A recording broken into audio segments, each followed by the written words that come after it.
విడుదలకు కొన్ని రోజుల ముందు బాహుబలి 2 సినిమాను విపరీతంగా ప్రమోట్ చేశారు. ప్రమోషన్ కోసం చిత్ర బృందం వివిధ ప్రాంతాలకు వెళ్ళింది. ఈ ప్రమోషన్స్ లో రాజమౌళితో పాటు ప్రభాస్, రానా, అనుష్క మాత్రమే కనిపించారు. బాహుబలిలో అవంతికగా మెప్పించిన తమన్నా మాత్రం ఈ ప్రమోషన్స్ లో కనిపించలేదు. టీవీ ఇంటర్వ్యూలలో సైతం తమన్నాకు చోటు లేకుండా పోయింది.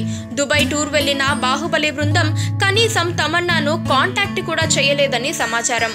బాహుబలి 2లో తమన్నా పాత్రకు చాలా తక్కువ ప్రాధాన్యత ఉన్న కారణంతోనే ఆమె ప్రమోషన్స్ కు రావడం లేదనే ప్రచారం కూడా జరిగింది. బాహుబలి 2 ట్రైలర్ లో తమన్నాకు స్థానం లేకపోవటం, పోస్టర్స్ లో కూడా ఆమెకు ప్రాధాన్యం ఇవ్వకపోవడంతో ఇక ఆమె రోల్ అంతంత మాత్రమే అన్న నిర్ణయానికి ప్రేక్షకులు కూడా వచ్చేశారు. అనుకున్నట్లుగానే సినిమాలో తమన్నా పాత్ర అస్సలు ఏమీ లేదు. తమన్నా ఎప్పుడొస్తుందా అని ఆమె అభిమానులు ఎదురు చూడాల్సిన పరిస్థితి.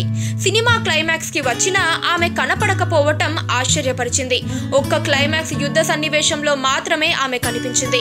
సినిమా మొదటి భాగంలోనే తమన్నా పార్ట్ మొత్తం పూర్తవడంతో బాహుబలి 2లో ఆమెకు చోటు లేకుండా పోయింది. కాకపోతే దక్షిణాన స్టార్ హీరోయిన్లలో ఒకరిగా ఉన్న తనకు కనీస కవరేజ్ అయినా ఇవ్వలేదంటూ తమన్నా తన సన్నిహితుల దగ్గర వాపోతోందట.